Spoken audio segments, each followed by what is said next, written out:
My name is Jamichael Punsalan, Best IT 3A PPO. What is thesis? It is a report of scholar upon piece of research which he has completed. In the area of computing, it is defined as the technical report on a systematic investigation of a problem that can be solved using computing. It may include a solution, an approximate or partial solution as a scientific investigation or development of result leading to the solution of the problem. Capstone project, an undertaking appropriate to a professional field. It should significantly address an existing problem or need. An IT capstone project focuses on the infrastructure, application, or process involved in implementing computing solution to a problem. Number 3. Responsibilities of capstone project student. Upon enrollment, the thesis capstone project be research has the sole responsibility of conceptualization, undertaking, monitoring, and writing the thesis report. It, it is therefore necessary for a researcher to learn the necessary skill and competency in the conduct of research. Although there will be no assigned advisor who will guide the student researchers in the conducting of the study. It is not the advisor's responsibility to feed everything to the researcher because this defeats the competence beside it will be researcher who will present the result of study in the final oral defense and not the advisor.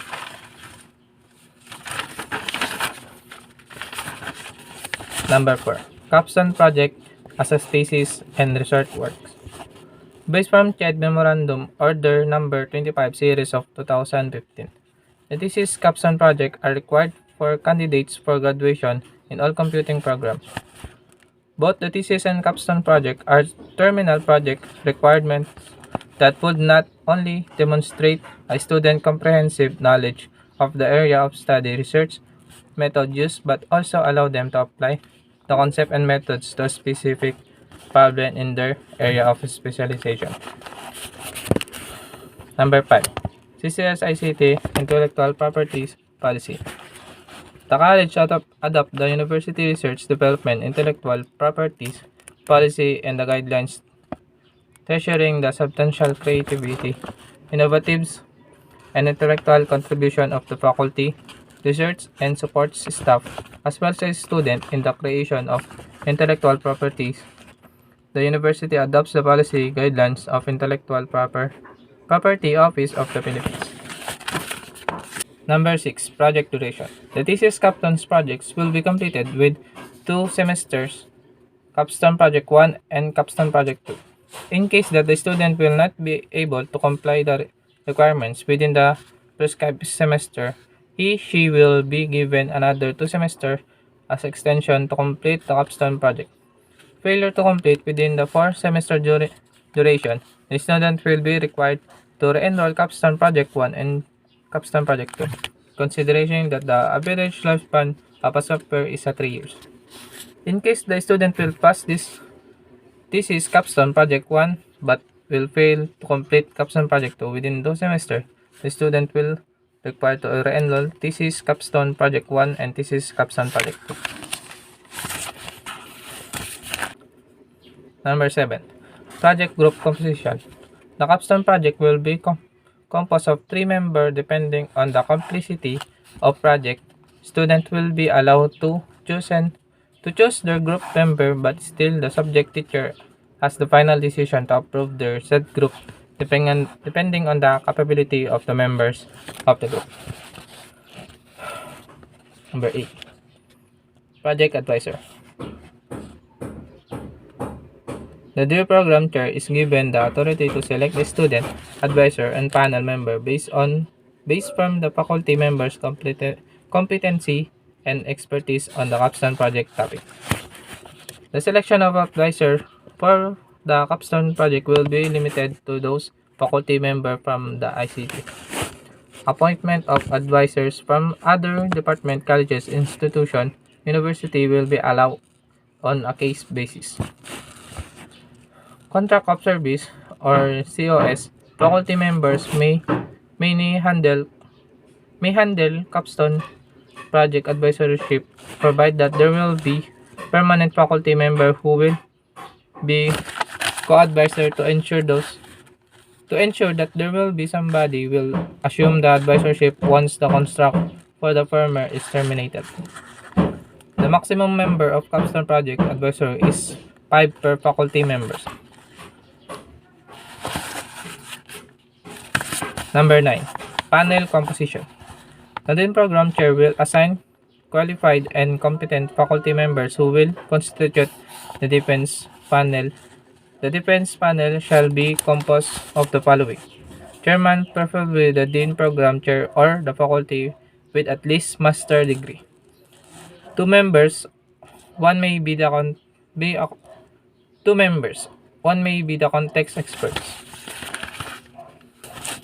Number 10. Duties and responsibility of the panel chairman. Brief the proponent research about the proposal hearing oral defense program during the actual proposal hearing or oral defense respectively. Issue the verdict. The verdict is an anonymous decision among the 3 members of thesis, capstone project proposal, hearing, or oral defense panel.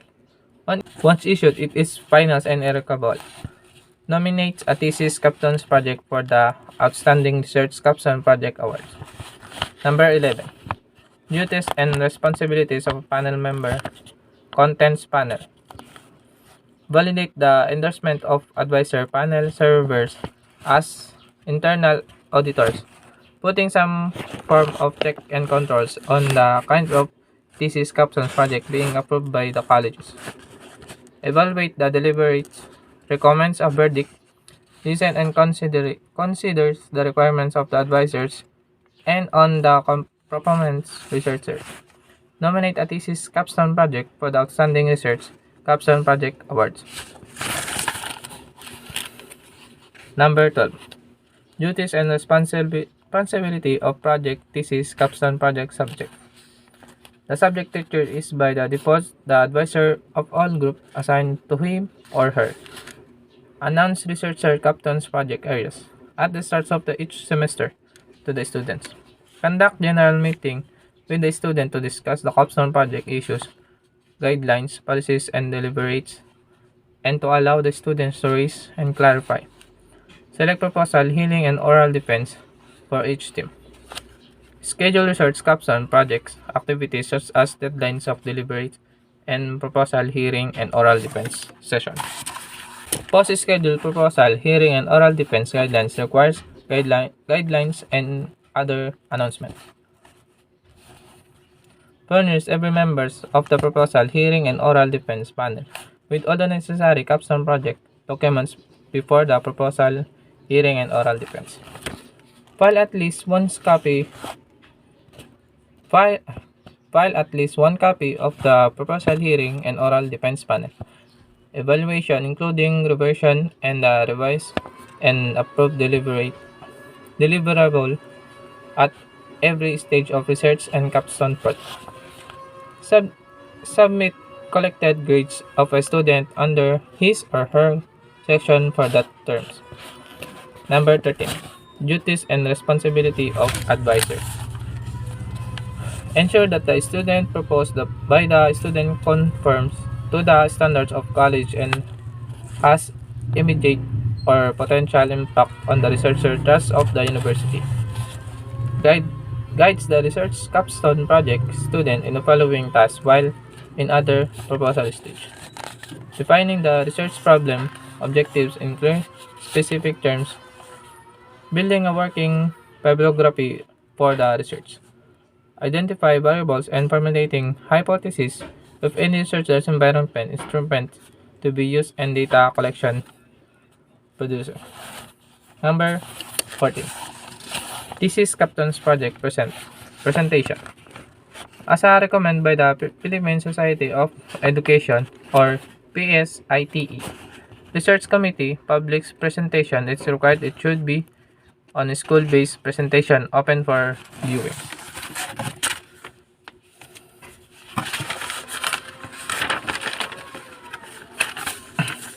15. Thesis capstone project turnover. Project turnover is limited to the software developed, not including the equipments used during implementation as staged in the MOU. In the event that the student is willing to donate the equipment, it must be stated in the MOU. Number 16. Thesis capstone project grading system. The final grade of each proponent will comprise of the following. Average grade of the panel member is equivalent to 30%. Subject research subject teachers is 30%. Advisor of the capstone project 30%. Per grading 10% and total is 100%. Number 17. Verdict. There will be 4 possible verdicts after the proposal defense. The verdict is an anonymous decision among the 3 members of the panel committee. Once issued, it's final and irrevocable. Approved. Minor revisions are necessary but they do not have to be presented in the front of and checked by panelists 86 to 100. Approved with revision. Major revision shall be incorporated in the final copy of the reverse project proposal summary. There must be checked by panelists 70 to 85. Disapproved. The proponent researcher failed to propose a researchable scholarly capstone project below 70. Verdict. Final defense. Accepted with revision. Revision are necessary but they do not have to presented in front of checked by all panelists 71 to 100%. Re-oral defense. Another re-oral defense session in which all 70 to 85 not accepted. The proponent researchers failed to propose a researchable scholarly capstone project below 70. Number 19. System and manuscript defense. Capstone project output group grade using system prototype rubric 70%. Oral examination individual grades same rubrics proposal 30%. Equivalent of 100%. Capstone project output grades 70%. The output should be consistent with the objectives as defined during the proposal stage 25%. All measures, module, and features of the system output as defined after the proposal stage are delivered. The credit shall be based on the percentage of the delivered items, 25%. Group debugging, the grade shall be display competence in resolving planted bugs, 20%. And that's all. Thank you.